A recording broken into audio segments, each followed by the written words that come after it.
देखिए, सरकार जो बहाने बना रही है कि अंतर्राष्ट्रीय जो युद्ध चल रहा है उसके कारण देश में पेट्रोल पदार्थों की कमी हो रही है, यह 100% झूठ बात है।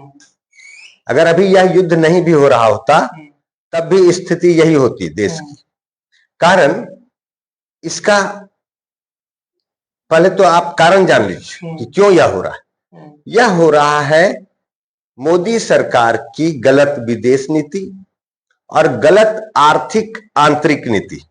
जो देश के भीतर आर्थिक नीतियां रही वह गलत रही और विदेशों के साथ जो नीतियां रही दूसरे देशों के साथ उसमें गलतियां हुई हैं और इन दोनों का मिश्रित प्रभाव है। यह जो आर्थिक मंदी देश में आया है, पेट्रोल पदार्थों की कमी हो रही है। सिर्फ पेट्रोल पदार्थों की कमी नहीं हो रही, कुछ भी चीज जो हम लोग आयात करते हैं सभी चीजों में कमियां होगी। कारण यह है कि देश का खजाना खाली हो गया। असली ये बात है, हमारा अंतर्राष्ट्रीय लड़ाई असली बात नहीं, देश का खजाना खाली हो गया है। आप देखिए, जो 2015 में अंतर्राष्ट्रीय स्तर पर तेल की कीमत थी वही आज भी है, अब तो और घटा। खबर आई आज। तो जब तेल मिल रहा है, अंतर्राष्ट्रीय कीमत नहीं बढ़ी है, सब लोग खरीद रहे हैं, सभी देश के लोग, आप क्यों नहीं खरीद पा रहे? जहां से सब लोग खरीद रहे हैं वहां क्यों नहीं खरीद पा रहे? हद तो यह है कि एक तरफ ईरान के विदेश मंत्री का बयान आ रहा है कि हम देने को तैयार हैं कम खर्च सस्ता तेल, भारत जितना चाहे उतना। रूस कह रहा है कि हम देने को तैयार हैं जितना चाहे उतना। और जो हमारी वित्त मंत्री हैं वह अलग अलग बात बहाने की, अंतर्राष्ट्रीय दबाव है, महंगा है, एक चीजें महंगी हो गई है। अरे भैया, यहां तो डिक्लेयर्ड दिख रहा है कि तेल सस्ता हुआ जा रहा है, अंतर्राष्ट्रीय मूल्य और सस्ता हो रहा है। अब जो है इनकी समझ देखिए क्या है, इन्होंने 10% एक्साइज में कमी किया कि पेट्रोल के लिए हाहाकार है, दाम बढ़ रहा है, तो 10% एक्साइज में कमी किया पेट्रोल पर और डीजल पर किया 0। क्या इसका मतलब है? किसको लाभ पहुंचेगा? जो आप हर दिन टैक्स पर टैक्स बढ़ाए जा रहे हैं, देशवासियों को लग रहा है टैक्स का पैसा चुकाना पड़ रहा है, बढ़े हुए पेट्रोल और डीजल के दाम चुकाने पड़ रहे हैं देशवासियों को। और आपने कंपनियों से जो टैक्स आप ले रही थी सरकार, उसमें छूट दे दी, कंपनी को लाभ की छूट दे दी। वे कंपनियां पहले से ही लाभ में, कभी नुकसान में जा ही नहीं रही है, अब भी लाभ में।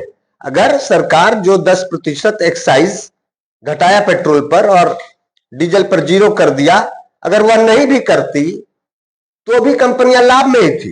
लेकिन कंपनियों के लाभ को और बढ़ाने के लिए तो हमारे देश का खजाना में घटेगा, कंपनियों के लाभ को बढ़ाएंगे तो ये जो प्रधानमंत्री हैं वास्तव में ये कंपनियों के प्रधानमंत्री है, कहने को ये जनता के प्रधानमंत्री है। ठीक बात है, वोट दे करके हम लोगों ने भाजपा को चुना, वे भाजपा के एमपी के द्वारा चुने गए, एनडीए के एमपी द्वारा चुने गए प्रधानमंत्री है, लेकिन वास्तव में वे कंपनियों के प्रधानमंत्री हैं। गए इटली, प्रचार किया मेलोडी कंपनी का, इंडिया में तो काम कर ही रहे हैं, 2 खास और 3-4 अलग कंपनियों के ब्रांड एम्बेसडर बन के काम कर रहे हैं। ये पेटीएम का कौन था ब्रांड एम्बेसडर? कौन था पेटीएम का ब्रांड एम्बेसडर? नरेंद्र मोदी थे। आप देख लीजिए अखबारों को खोलकर, पेटीएम जब शुरू हुआ तब नरेंद्र मोदी की तस्वीर के साथ सारे अखबारों में विज्ञापन आए पेटीएम के। तो जियो मोबाइल कंपनी का भी, हाँ, तो वो है ना, कंपनियों के वे प्रधानमंत्री हैं। उनकी मानसिकता यह है कि वे कंपनियों के प्रधानमंत्री हैं और कंपनियों के लाभ के लिए काम कर रहे हैं। और अभी भी जो इस हाहाकार के काल में उन्होंने जो निर्णय लिया वो पेट्रोल कंपनियों को लाभ पहुंचाने के लिए लिया, आम जनता के लिए नहीं निर्णय लिया।